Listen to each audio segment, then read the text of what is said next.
투자자 입장에서 빠르고 정확한 시황을 전달드릴 최경진의 퀵시황입니다. 하락에 대한 대비를 하는 게 좋을 것 같다고 하셨는데 오늘은 시장이 절망적이었습니다. 오늘 어떠셨나요? 네, 오늘은 스텝이 꼬여서 넘어졌는데 코가 깨져가지고 당황스러운데 옆에 지나가는 사람이 손을 또 밟고 지나가네요. 네, 오늘도 바로 질문 드리겠습니다. 시장의 하락폭이 지난번보다 크지는 않았는데요. 느껴지는 강도는 훨씬 큰 것 같습니다. 이렇게 하락하는 이유가 무엇인가요? 네, 오늘은 뭐 거의 절망적인 수준으로 하락폭이 그렇게 커 보이지는 않는데 느껴지는 체감은 가장 강한 것 같다. 뭐 오늘 좀 견디기가 힘들 정도로 좀 힘들었는데 뭐 오늘 나온 뉴스는 아주 간단 명료하게 중국의 물가 지수 때문이죠. 생산자 물가 지수 13.5%가 나왔기 때문에 그것 때문에 빠졌고, 어제 미국 시장이 빠지긴 했는데 사실 그거는 우리하고 크게 무관한 내용일 수도 있는데, 아침에 외국인들의 선물 움직임은 오늘 사야 할지 팔아야 할지 판단을 잘 못하는 오락가락하는 그런 상황이었어요. 그랬는데 10시 반에 생산자 물가 지수가 13.5%가 나오니까 그때부터 선물을 매도를 했는데, 그때 선물 매수가 2,500억 정도 매수를 하고 있었거든요. 그러다가 이제 마이너스 4,500억 정도까지, 오늘 한 7천억 정도 이렇게 하루 종일 매도를 했어요. 근데 나스닥 선물은 1시에 반등을 했거든요. 근데 우리나라는 1시에 낙폭이 10포인트 정도 더 커졌다. 선물이 툭 떨어졌어요. 2천억 정도가 한꺼번에 떨어졌는데, 그때 뭐 기관 쪽에서 주식 매도도 같이 이렇게 늘어가지고 하락이 컸었고, 중국 시장이 1% 넘게 빠지다가 오후 시장 들어가지고 회복을 이렇게 조금씩 했어요. 그래서 그나마 우리나라 시장이 낙폭을 아주 조금 줄이기는 했다. 근데 외국인의 선물 매도가 돌아서지 않았다. 그게 조금 아쉬운 점이고, 오늘 뭐 그 외국인들은 장중에 한 500억 정도, 코스피에서는 500억 정도 매도를 하다가 매수로 전환을 했고, 기관들은 외국인의 선물 매도 때문에 이제 매도를 유지를 했고, 특이점은 8일 연속 매수하던 코스닥에서 외국인들이 대량으로 차익 실현을 했다라는 거죠. 오늘 하락한 종목들, 좀 크게 하락했던 종목들이 거의 대부분 지금 최근에 거의 고점에 있던 종목들, 그런 종목들이 빠졌다. 차익 실현이죠.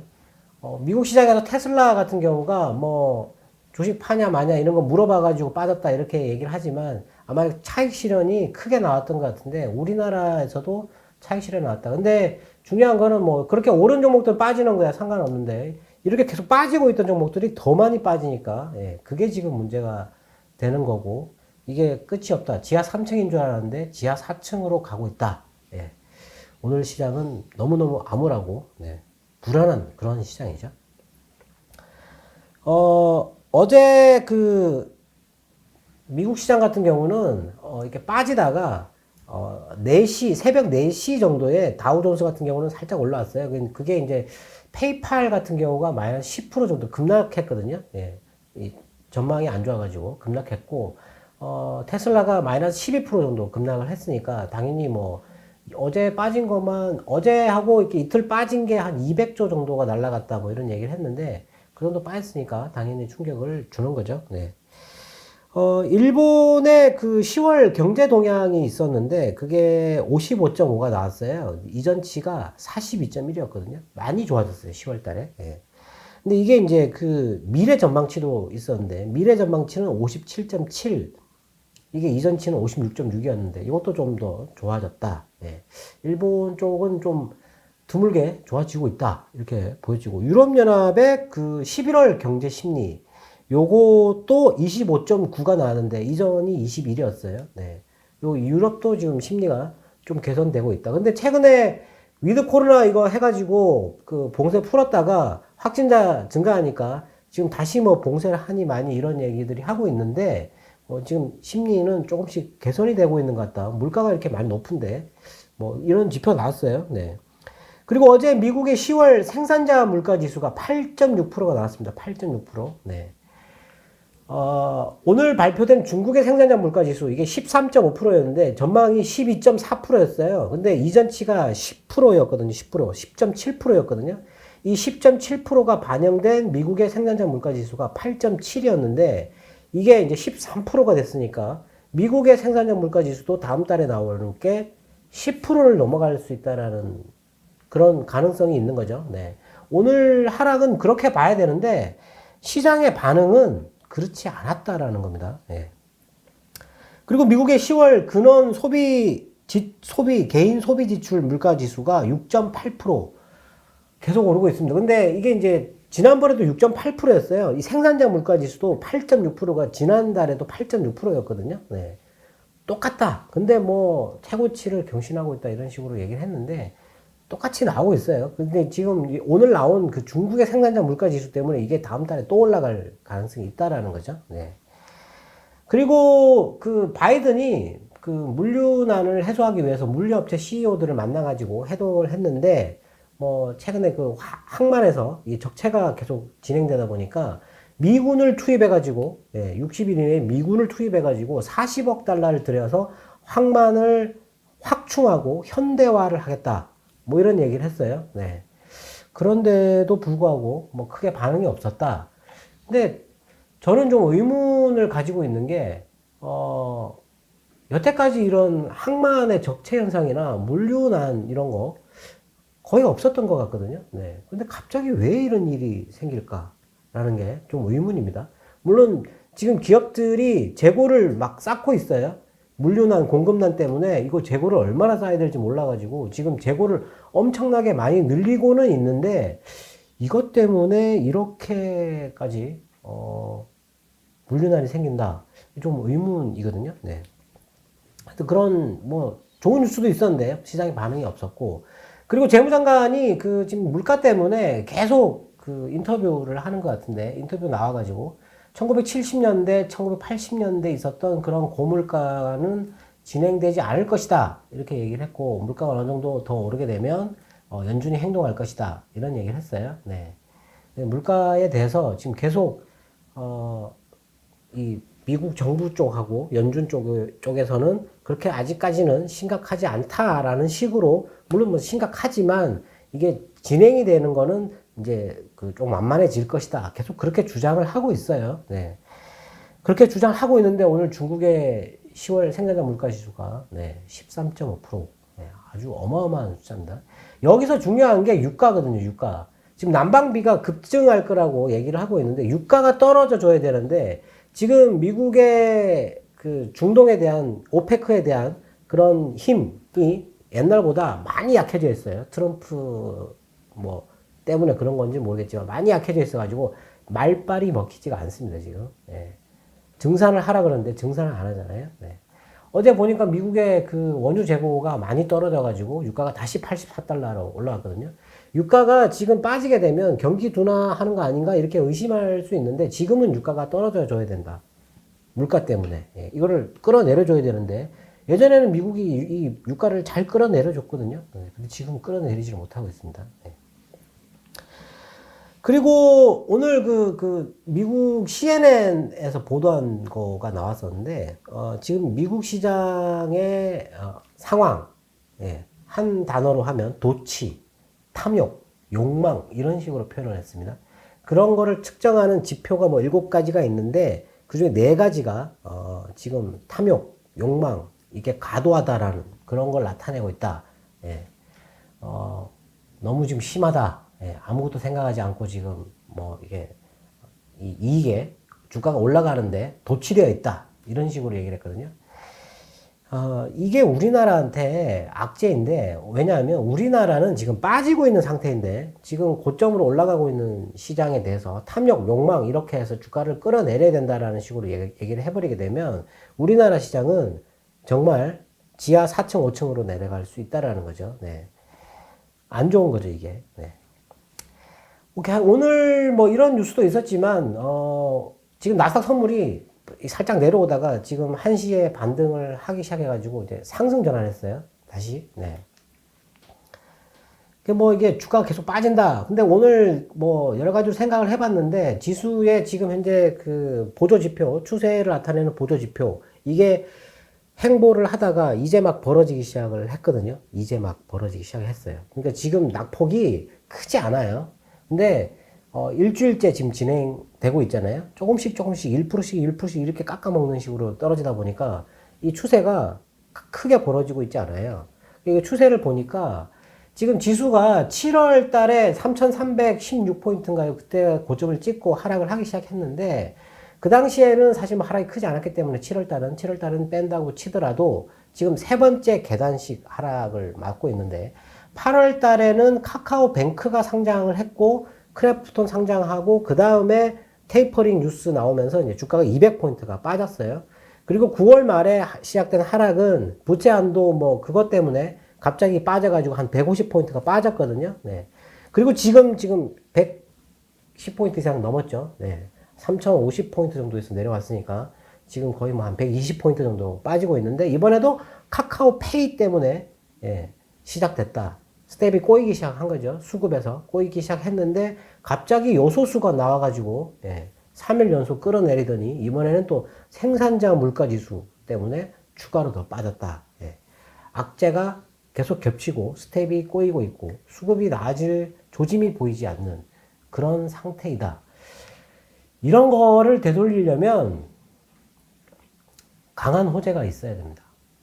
지금 우리 시장에 모멘텀이 없어요. 모멘텀이 없기 때문에 그 모멘텀을 만들어 줄 수 있는 게 필요한데 얼마 전에 나왔던 선진국 지수 편입 상당히 빨리 추진하는 게 좋을 것 같고 이런 게 돼야만이 지금 지수를 상승 쪽으로 강하게 끌어올릴 수 있다. 이 이평선 밴드를 돌파할 수 있다라고 생각되거든요. 네. 하여튼 오늘은 너무 간단 명료합니다. 물가가 너무 높다라는 거죠. 다른 시장이 오를 때 못 오르다가 하락할 때 더 하락하는 것이 제일 나쁜 현상인 것 같은데요. 잘못 흐름을 타게 된다면 손실이 더 커질 수 있을 것 같은데 어떻게 보시나요? 지금 사실 좀 견디기 힘든데 이제는 막 손절할 생각을 하고 막 이렇게 할 정도의 그런 단계가 아닌가 이런 생각이 듭니다. 지금 많은 분들이 손실이 나 있을 거고 물론 이제 저는 매매를 계속 하니까 뭐 마지막에 샀던 것들이 다 손실이거든요. 근데 견디기가 힘든 거죠. 근데 지금 제가 보기에는 이런 하락은 그냥 지나가는가 보다 이렇게 생각하고 넘어가는 게 좋습니다. 지금은 어떤 위기가 발생할 수 있는 그런 상황이 아니다라고 생각을 하거든요. 물론 그게 인위적으로 되느냐, 중국의 부동산이 저렇게 안 좋은데, 그거에 대해서 경고도 계속 나오고 있는데, 그리고 지금 중국이 우리나라한테 이런 제재를 할 수 있고, 오늘 뉴스를 보면은 뭐, 2차 전지 만드는데 그 원료들 80%를 지금 중국에 의존하고 있다. 뭐 망간, 마그네슘 이런 거는 뭐 99%, 95%막 이래가지고 끊어버리면 우리나라는 2차 전지도 못 만든다. 뭐 이런 식으로 뉴스가 나왔어요. 최근에 뉴스를 보면 불안한 뉴스, 불안감을 조장할 수 있는 그런 뉴스들이 상당히 많이 나오고 있죠. 왜냐면 사람들이 그걸 찾거든요. 주가가 빠지고 하니까 그걸 뭐 제일 많이 보게 되니까 계속 그런 뉴스를 찾아서 계속 보도를 하는 겁니다. 그러니까 이제 더 불안해지는 거죠. 근데 그게 뭐 마음대로 중국 마음대로 그렇게 하는 건 아니고 이번에 요소수 문제는 사실 경고성일 가능성이 높거든요. 반도체 자료 그거 제출하는 것 때문에 그거 항의했지 않습니까? 미국에다가.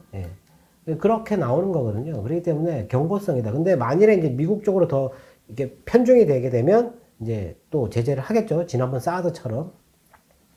그런 걸 하겠지만 우리나라가 반도체를 쥐고 있는 한 그렇게 함부로 할 수가 없어요. 지금은 첨단 산업이 제일 중요한 산업이고 이게 없으면 모든 산업이 정지가 되는 거거든요. 반도체 안 주면 끝나는 겁니다. 우리도 가진 게 있어요. 근데 뭐 그렇게 뭐 굴복할 이유도 없고 그리고 이번에 뭐 요소수 때문에 중국이 요구하는 게 뭘까? 그럼 지금은 크게 요구할 게 없다라고 생각이 되는데 그냥 단순한 경고라는 거죠. 지금 추세가 이제 막 벌어지기 시작했기 때문에 추세 하락이 더 진행될 수 있다. 그게 지금 가장 큰 건데 8월 달에 하락할 때 그리고 7월 달에 하락폭은 크지 않았지만 7월 달, 8월 달, 9월 말에서 10월 달 그때 하락의 강도를 50이라고 한다 그러면 지금 얼마냐? 지금 35거든요. 35. 그리고 상승 추세가 바닥일 때 그때가 이제 보통 5에서 10이라는 숫자가 되면 5가 가장 유력한데 5에서 10 안에 들어오면 바닥인데 지금은 17이다라는 거죠. 그럼 아직 더 남았다라는 거죠. 질문에도 지금 제가 3150 정도의 그 밴드, 이평선 밴드까지는 뭐 조만간에 반등하지 않을까 이렇게 말씀을 드리니까 이게 한 달 이상 걸리는 게 조만간은 아니지 않느냐 이렇게 물어보셨는데, 네. 저는 지금 시장이 못 오를 이유가 없다고 생각을 하거든요. 네. 손바닥 뒤집듯이 모멘텀 하나를 던져주면 주가가 바로 올라갈 수 있다라고 생각됩니다. 지금 현재 이머징 시장 내에 우리나라 편입 비중이 12%까지 떨어져 있어요, 지금. 상당히 많이 떨어져 있는 상태인데, 이거를 돌릴 만한 어떤 그런 모멘텀이 필요하다는 거죠. 근데 당장 뭐 모멘텀이 있느냐? 네, 없죠, 당연히. 네. 없는데, 사실 지금 빠질 만한 그런 게 없어요. 지금 인도도 빠지다가 멈췄고, 러시아도 빠지다가 멈췄고, 대만은 지금 올라가고 있어요. 오늘도 대만은 올랐습니다. 예. 11월 들어가지고 반도체 종목들이 반등을 하기 시작했어요. SMIC 홍콩에 있는 SMIC도 반등을 하기 시작했고, TSMC도 지금 이제 거의 지금 대만 달러로 611달러니까 고점에 거의 육박해 가고 있거든요. 예.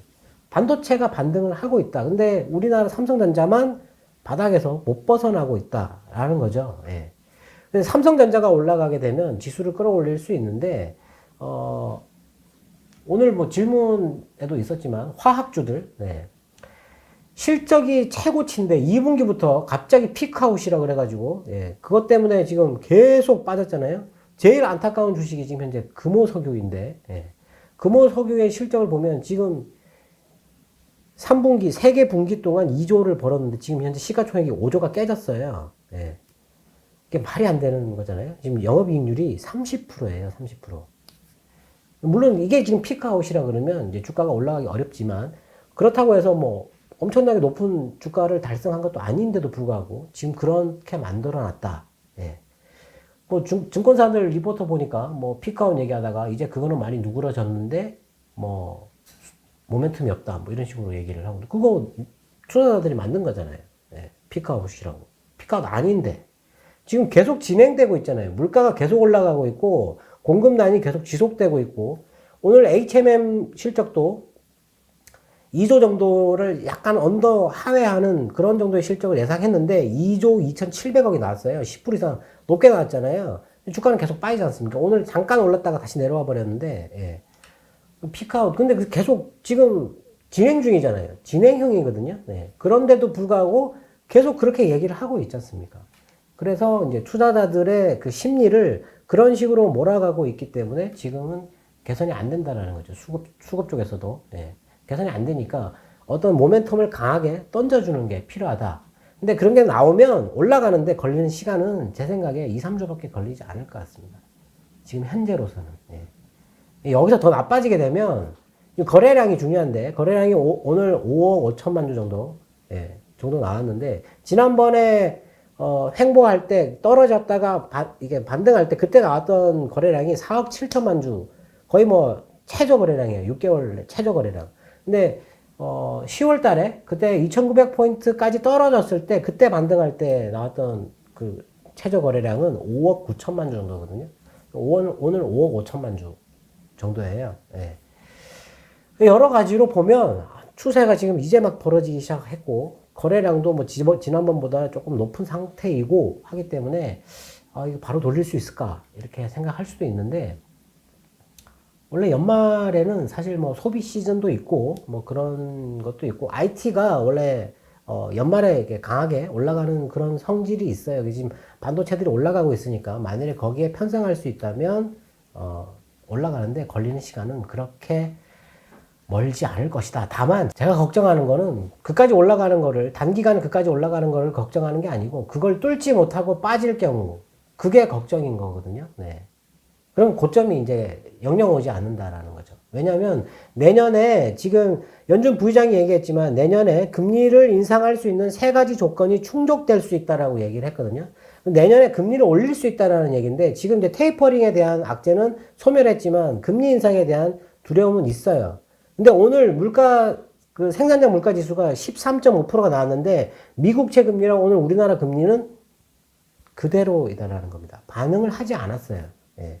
내년 정도 되면 물가가 이제 만일에 1분기에 안 떨어지고 유지돼가지고 뭐 어떤 그 금리 인상의 조건이 충족된다, 고용도 계속 증가하고 이래가지고 그렇게 돼버리면 금리 인상 얘기가 나올 텐데 그러면 그때 또 빠질 수 있잖아요. 네. 근데 주가가 만약에 못 오르고 부딪혀가지고 떨어져 있는 상태에서 그런 게 나와버리면 그때는 진짜 네. 지하 4층, 5층 막 이렇게 간다라는 거죠. 네. 그런 나쁜 흐름이 발생할까 그게 걱정되는데 단기간에 그 정도 올라가는 거는 사실 그렇게 크게 걱정하고 있지는 않습니다. 네. 그리고 지금 뭐 추격 매수를 해야 되느냐? 추격 매수를 할 타이밍은 아니고요. 지금 같은 때는 그러니까 하락할 때 예전에는 이게 시장이 좋을 때는 하락하는 날 매수를 해야 되거든요. 예. 하락하면 사고 오르면 팔고 그렇게 가는 게 이전 시장이었다면 지금은 그런 게 아니고 반등하면 사야 됩니다.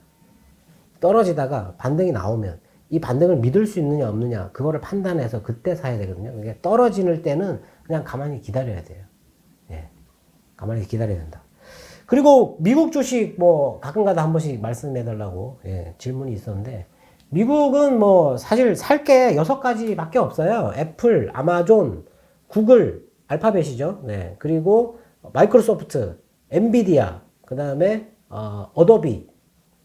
독점적인 지위를 갖고 있는 회사를 사야 되거든요. 지금은 제가 얼마 전에 수소 쪽을 얘기를 했는데 플러그 파워, 에어 프로덕트, 그리고 어제 발라드는 많이 빠졌는데 그거 하고 그리고 블룸 에너지, 린드 뭐 이런 것들이 수소 쪽이거든요.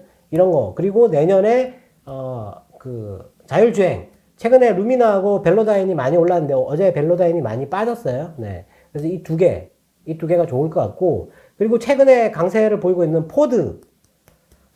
전기차 쪽에 그 픽업 트럭 때문에 올라가고 있는데 포드를 좀 보겠지만 최근에 좀 많이 거론되고 있는 회사는 피스커를 많이 거론하고 있어요. 그리고 루시더 그룹이 있고 오늘 리비안 상장하지 않습니까? 네. 리비안은 좀 너무 비쌀 것 같아가지고 이쪽은 접근하는 게 아닌 것 같고 아마 애플이 어느 쪽 업체와 협상하느냐가 중요할 것 같은데 지금 많이 거론되고 있는 게 피스커거든요. 피스커. 네. 요걸 좀 주목하는 게 좋지 않을까. 네. 그런 쪽으로 보면 될 것 같습니다. 네. 네. 오늘도 투자자분들의 궁금증이 해소되었길 바라겠습니다. 네. 이유는 너무 간단 명료한데 오늘 얘기가 좀 많이 길어졌는데 지금 시장에서 가장 시급한 문제는 투자 심리를 돌리는 일인데 이거는 외부에서 던져줘야 됩니다. 네. 누군가가 던져주길 간절히 바라고 있습니다. 네, 저희는 여기서 인사드리겠습니다. 지금까지 최경진의 퀵시황이었습니다. 감사합니다.